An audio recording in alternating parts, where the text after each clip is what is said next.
حضرت صلی اللہ علیہ وآلہ وسلم کے وصال سے کچھ دیر پہلے حضرت عبد الرحمن جو حضرت ابو بکر کے بیٹے تھے آپ کی خدمت میں حاضر ہوئے. اس وقت آپ حضرت عائشہ کی گود میں سر رکھ کر لیٹے ہوئے تھے. عبد الرحمن کے ہاتھ میں مسواک تھی. مسواک کی طرف آپ نے نظر بھر کر دیکھا تو حضرت عائشہ سمجھ گئیں کہ آپ کی مسواک کی خواہش ہے. حضرت عبد الرحمن سے انہوں نے مسواک لی, اپنے دانتوں سے اس کو نرم کیا اور پھر حضرت صلی اللہ علیہ وآلہ وسلم نے اسے اسی طرح استعمال فرمایا. حضرت عائشہ بڑے فخر سے یہ کہا کرتی تھی کہ تمام بیویوں میں مجھ کو یہ شرف حاصل ہوا کہ آخری وقت میں یہ میرا لعاب دہن تھا جو محمد مصطفیٰ صلی اللہ علیہ وآلہ وسلم کے لعاب دہن میں مل گیا. حضرت صلی اللہ علیہ وآلہ وسلم اس گہری محبت کے باوجود حیرت انگیز طور پر بیویوں کے درمیان انصاف کرنے والے تھے, اور جہاں تک آپ کا بس تھا آپ نے کبھی بھی کسی بیوی سے فرق نہیں کیا. کسی بیوی کو کسی دوسری بیوی کی حق تلفی کی بھی اجازت نہیں دی. آپ ایک روایت کے مطابق یہ دعا کیا کرتے تھے کہ اے اللہ یہ میری تقسیم اس دائرے میں ہے جس میں مجھے اختیار ہے, یعنی جہاں تک میرا بس چلتا ہے میں اپنی تمام ازواج میں انصاف کا سلوک کرتا ہوں. جو کچھ میری طاقت میں ہے وہ میں سب کے لیے برابر کرتا ہوں. مجھے اس کے متعلق ملامت نہ کرنا جس پر میرا کوئی بس اور اختیار نہیں, یعنی دل کا معاملہ جو ہے وہ میرے قبضہ قدرت میں نہیں. اے اللہ دل کے جھکاؤ کی وجہ سے مجھے نامنصفوں میں شمار نہ فرما لینا. کتنی باریک نظر ہے اللہ کی رضا پر.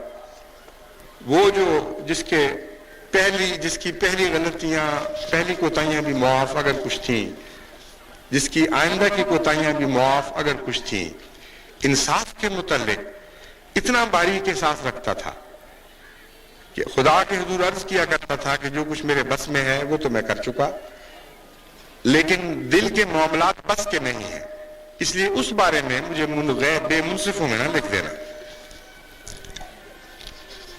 حضرت ام المومنین عائشہ رضی اللہ تعالیٰ عنہ کی ایک روایت ہے حضرت سودا کے متعلق. فرماتی ہیں کہ جب حضور صلی اللہ علیہ وآلہ وسلم یہ غلطی سے سودا کا نام لیا گیا, یہ حضرت زینب کے متعلق روایت ہے. فرماتی ہیں کہ جب حضور صلی اللہ علیہ وآلہ وسلم کی رخصت کے دن قریب آئے تو حضور نے ایک مرتبہ یہ فرمایا کہ میری ازواج میں سے مجھ سے سب سے پہلے وہ ملے گا جس کے ہاتھ لمبے ہوں گے. اس پر ہم بیویوں نے ایک دوسرے کے ساتھ ہاتھ ناپنے شروع کیے کہ دیکھیں کس کے ہاتھ لمبے ہیں, کون پہلے حضور ملے گا. لیکن وہ کہتی ہیں ہمیں سمجھ نہیں آئی بات کی. آپ کی مراد یہ تھی کہ جو بنی نوع انسان کا زیادہ ہمدرد ہے, جو زیادہ صدقے اور خیرات دیتا ہے, وہی میرے پاس سب سے پہلے آئے گا. چنانچہ حضرت زینب جب فوت ہوئیں حضرت صلی اللہ علیہ وآلہ وسلم کے وصال کے بعد, تو اس وقت خواتین مبارکہ اور صحابہ کو سمجھ آئی کہ کیا مراد تھی حضور صلی اللہ علیہ وسلم کی. اب یہاں بھی دیکھیں کہ نیکی پر ترجیح دی گئی ہے. حضور صلی اللہ علیہ وآلہ وسلم کے دل میں بنی نوع انسان کی ایسی محبت تھی, ایسا پیار تھا کہ وفات کے بعد وہ پہلی بیوی جو خدا نے آپ کے حضور بھیجی وہ وہی تھی جو صدقہ اور خیرات میں سب سے افضل تھی.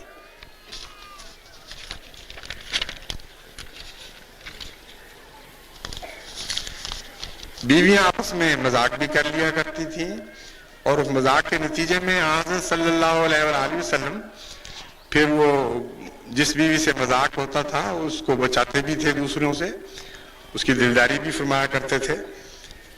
کہتے ہیں حضرت سودا دجال سے کاغذ اٹھا لو, دجال سے بہت ڈرا کرتی تھی. اس قدر ڈرتی تھی دجال سے کہ ایک موقع پر بعض ازواج نے مذاقاً کہہ دیا کہ دجال آ رہا ہے، اور دوڑ کر ایک خیمے میں گھس گئی اور پھر وہاں سے نکلی نہیں. تو وہ ہنستی ہوئی، وہ ازواج مطہرات حضرت صلی اللہ علیہ وسلم کی خدمت میں حاضر ہوئی کہ یا رسول اللہ خوب تماشا ہوا ہے آج. وہ سودا دجال کے ڈر کے مارے فلاں خیمے میں گھس گئی ہیں. حضور صلی اللہ علیہ وسلم خود وہاں تشریف لے گئے اور دروازے پر کھڑے ہو کر فرمایا دجال ابھی نہیں نکلا. یہ سنتے ہی حضرت سودا بے اختیار ہو کر باہر تشریف لے آئیں اور ایسے کونے سے لگ کر کھڑی تھی کہ جب باہر نکلی تو ماتھے اور سر پر مکڑی کا جالا بھی لگا ہوا تھا.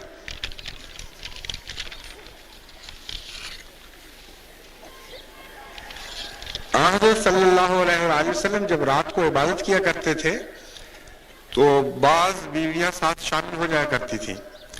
بعضوں کو ہمت دوسروں سے زیادہ تھی، بعض نسبتاً کمزور تھیں. حضرت سودا کی روایت یہ ہے کہ مجھے بھی شوق آیا، میں بھی ایک دفعہ حضور اکرم صلی اللہ علیہ وسلم کے ساتھ نماز میں کھڑی ہو گئی. آپ کے رکوع اور آپ کے سجدے اتنے لمبے تھے کہ مجھے یوں لگتا تھا کہ میری نکسیر پھوٹ جائے گی، اس لیے میں ان کا ساتھ نہ دے سکی. اس لیے میں دیر تک ناک پکڑے کھڑی رہی. حضرت صلی اللہ علیہ وسلم کو جب آپ نے یہ بتایا تو آپ مسکرا دیے. آپ کے ازواج مطہرات میں سے ایک حضرت صفیہ بھی تھیں جو یہودی الاصل تھیں. حضرت صفیہ کے ساتھ آپ کی شادی کا واقعہ بھی بڑا عجیب ہے. جب خیبر فتح ہوا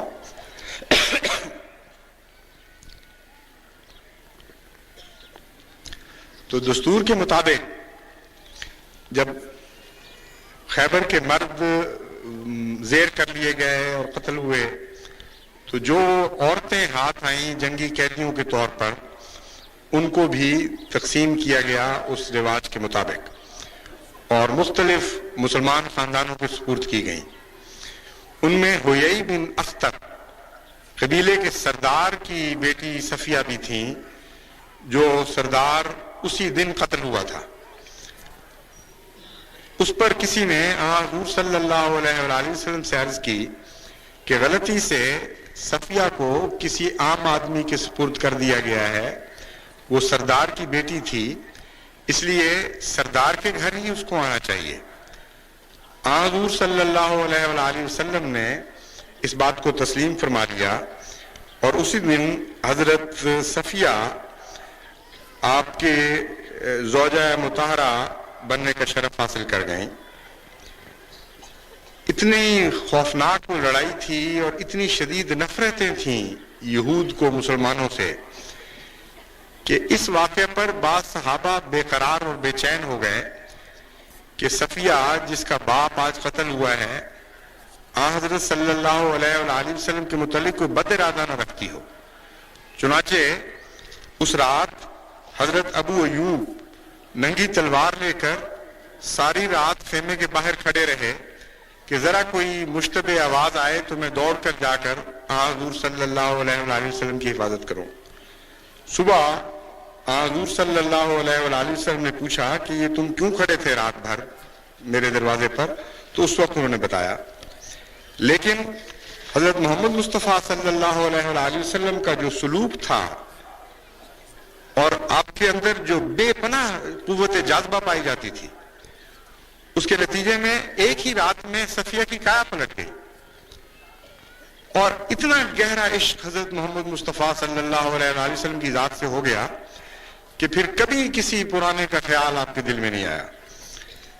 اسی سفر میں جب ایک صحابی روایت بیان کرتے ہیں کہ حضرت صلی اللہ علیہ وسلم اپنے اونٹ کے پیچھے اپنی عبا کو پھیلا دیتے تھے، اس پر حضرت صفیہ کو بٹھاتے تھے اور جب چڑھانا ہوتا تھا سواری پر تو اپنا گھٹنا قدم رکھنے کے لیے پیش کیا کرتے تھے اور حضرت صفیہ اس گھٹنے پر پاؤں رکھ کر پھر اوپر بیٹھتی تھی. حضرت حضرت صفیہ کے متعلق حضرت عائشہ کی روایت یہ ہے کہ کھانا اتنا اچھا پکاتی تھیں کہ میں نے کبھی ایسا اچھا کھانا پکانے والی نہیں دیکھی. ایک مرتبہ حضرت صفیہ کی طرف سے حضرت عائشہ صدیقہ کی باری کے دوران کھانا تحفتاً بھجوایا گیا. حضرت عائشہ کو غیرت آئی اور جو لونڈی یا غلام کھانا لے کر آئے تھے ہاتھ مار کر برتن کو گرا دیا اور وہ برتن ٹوٹ گیا.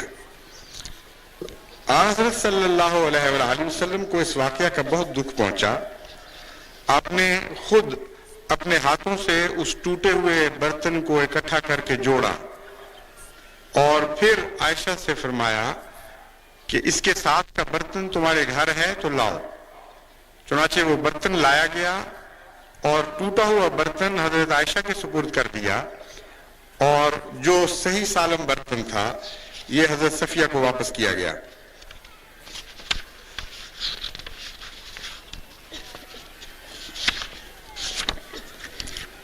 ایک مرتبہ سفر میں حضرت صفیہ کا اونٹ بیٹھ گیا اور وہ سب سے پیچھے رہ گئی.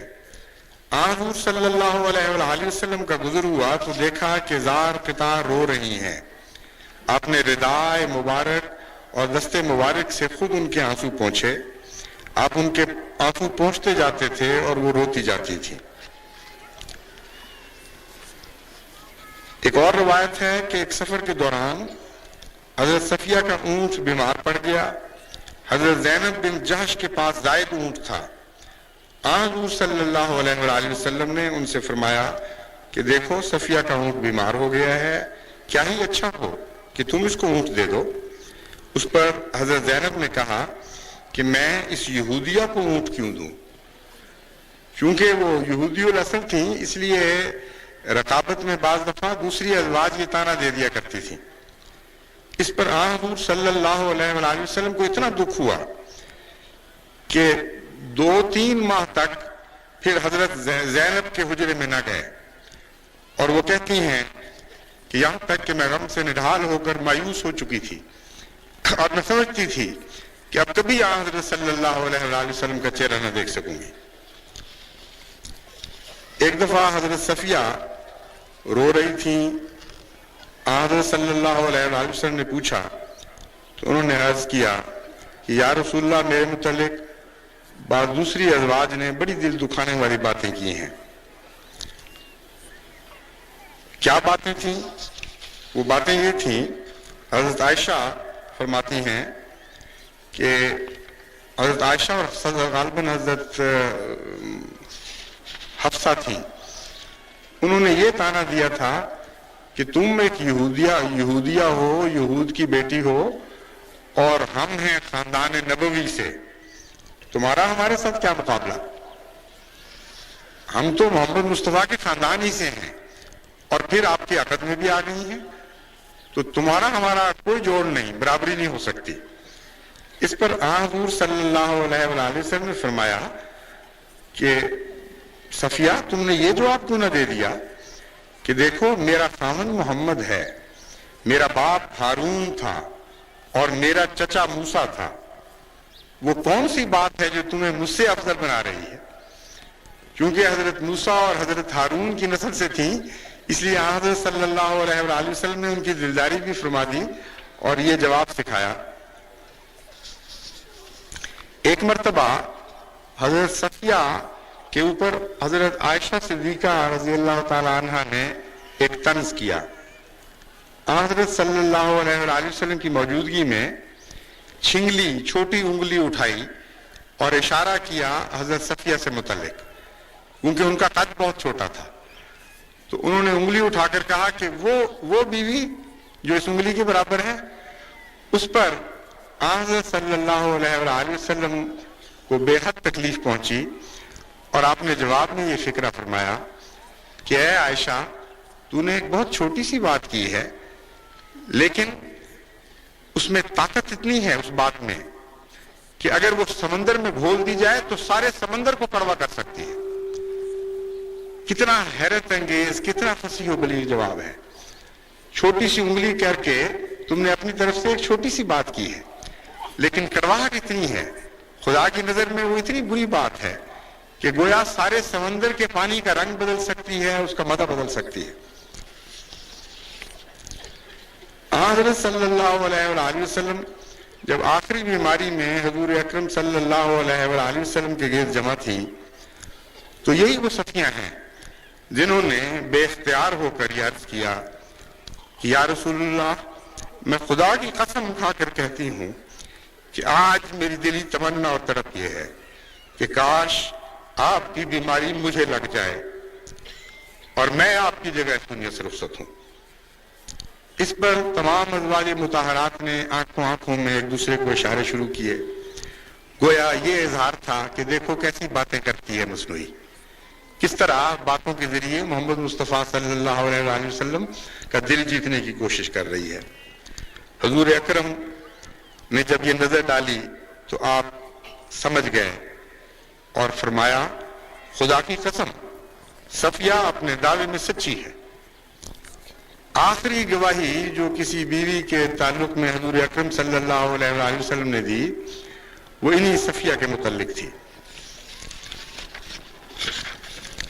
غزوہ کے حضور اکرم صلی اللہ علیہ وآلہ وسلم کی زندگی کے حالات پر آپ نظر ڈالیں تو آپ کو معلوم ہوگا کہ ایک جنت تھی معاشرے کی جو حضرت محمد مصطفیٰ صلی اللہ علیہ وآلہ وسلم کے ساتھ ہی نازل ہوئی، اور گھروں کی اس نے کایا پلٹ دی تھی، رہن سہن کے اطوار بدل ڈالے تھے۔ ایک انقلاب برپا ہو رہا تھا عرب کی دنیا میں، اور جس انقلاب نے جاری ہو کر ساری دنیا کو پھر جنت بنانا تھا۔ ایک لمبے عرصے تک اس جنت کی حفاظت کی گئی، مسلمان معاشرے میں ورثتاً ایک کے بعد دوسرے گھر میں یہ جنت منتقل ہوتی چلی گئی، یہاں تک کہ بدقسمتی سے وہ دور آیا کہ وہ جنت پھر ہاتھ سے ضائع ہو گئی۔ آج کی دنیا میں وہ تمام اسلام کے دشمن جو طرح طرح کے الزامات کا نشانہ بناتے ہیں اسلام کی تعلیم کو بھی اور محمد مصطفیٰ صلی اللہ علیہ وآلہ وسلم کے اسوے کو بھی،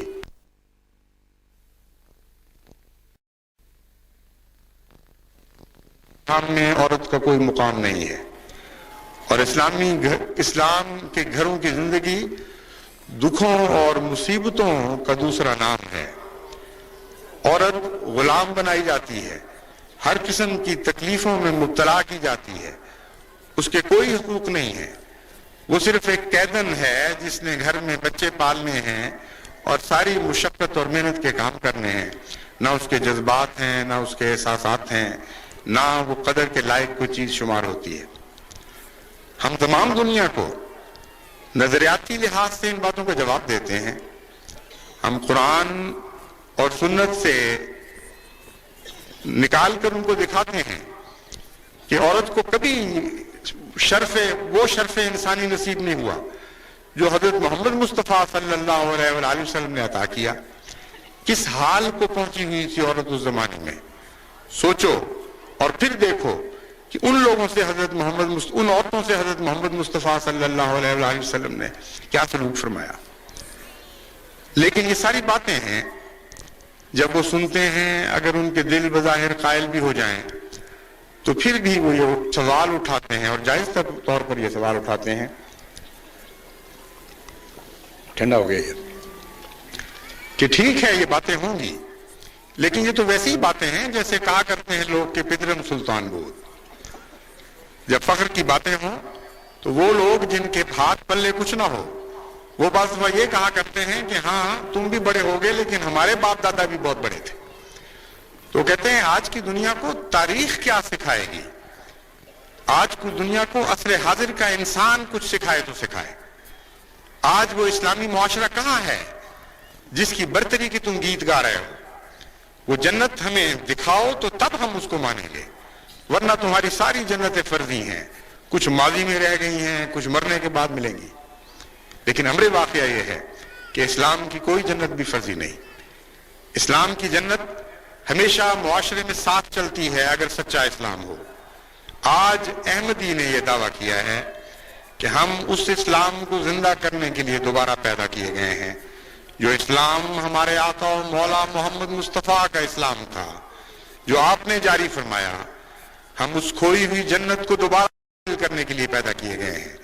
جو جنت محمد مصطفیٰ صلی اللہ علیہ وآلہ وسلم کے ساتھ آپ کے گھروں میں نازل ہوئی تھی، یہ وہ جنت تھی جس نے آپ سے بے وفائی نہ کی. یہ وہ جنت نہیں تھی جس سے آدم نکالا گیا تھا، بلکہ یہ وہ جنت تھی جس سے خلیفہ نے ہمیشہ کے لیے شیطان کو نکال کر باہر پھینک دیا تھا.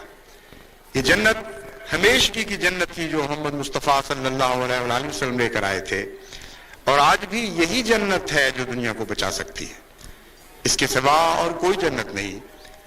بس آج احمدی گھروں کو محمد مصطفیٰ صلی اللہ علیہ وآلہ وسلم کے گھروں میں تبدیل ہونا ہوگا. آج امن کی اور کوئی راہ نہیں ہے سوائے اس راہ کے. آج نجات کا کوئی راستہ نہیں مگر ایک راستہ کہ محمد مصطفیٰ صلی اللہ علیہ وآلہ وسلم کے اسوہ کو ہم قبول کر لیں.